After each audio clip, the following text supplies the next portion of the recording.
Carbon released by bottom trawling. Too big to ignore, says study. Here's a summary of the article. Over the study period, 1996 to 2020, they estimated the total carbon dioxide released from trawling to the atmosphere to be 8.5 to 9.2 billion tons. The study, Atmospheric CO2 Emissions and Ocean Acidification from Bottom Trawling, written by a global team of climate and ocean experts, found that 55 to 60% of the carbon dioxide in the water released from the seabed by trawlers will make it to the atmosphere within 9 years. Our study is the very first to show that over half the carbon released by bottom trawling eventually escapes into the atmosphere as CO2 over the span of about 10 years, contributing to global warming, said Atwood.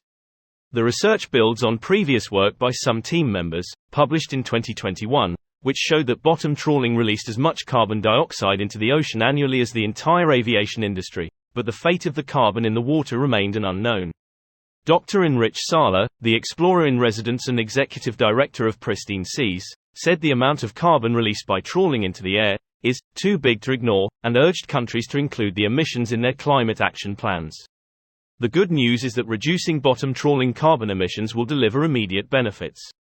The bad news is, delaying action ensures that emissions from trawling will continue seeping into the atmosphere a decade from now. The estimates of carbon dioxide released to the atmosphere from trawling are conservative, the researchers said, given they have included only trawlers that are publicly tracked, when a Global Fishing Watch study found that 75% of fishing vessels are not. This post received a score of 3,700, with an upvote ratio of 96%. Here are the top comments in response to this article. As a scuba diver, I've visited the aftermath of a bottom trawler scallops off the coast of Nova Scotia. We had dropped on a bank that used to be teeming with scallops. Ironically, our limit was less than 50 scallops each. The ocean bottom was absolutely destroyed. Nothing living remained within the swath of the dragonets. It's very understandable that that level of destruction comes at an even higher environmental price tag. The equivalent to hunting deer with napalm or by carpet bombing an entire forest. Unforgivable that our selfishness and ignorance as a species has allowed food production at the price of this level of destruction to continue. And again, the industry does their very best to hide the sad reality from the consumers. But it's going to be done as long as it remains profitable. I hope people would just stop buying this food. Please, dear reader, consider it. It's not like you can't live without oysters, mussels, and scallops. Oysters and mussels can be farmed and have been for almost 1,000 years. Scallops were cultivated for farming since the middle of last century, and farming practices started in the 60s and 70s. So we have a practice that is both terrible for marine life and can potentially be contributing to climate change at the same time? I'm sure big businesses are going to be thrilled at the opportunity to be so cost-effective.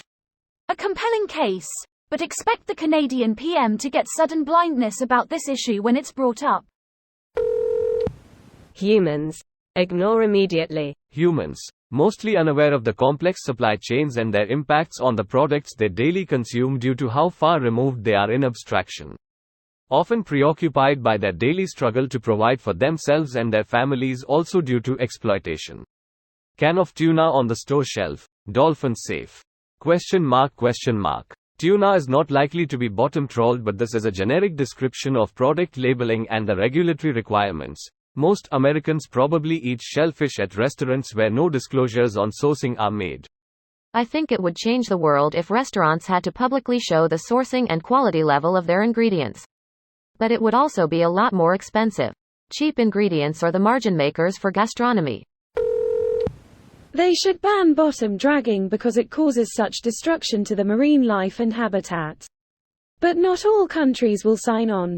Shame on us for allowing this. This video was automatically created by Reddit to speech. The article and comments in this video were selected from Reddit according to their upvotes, and any paraphrasing was performed by smmry.com, without any human intervention.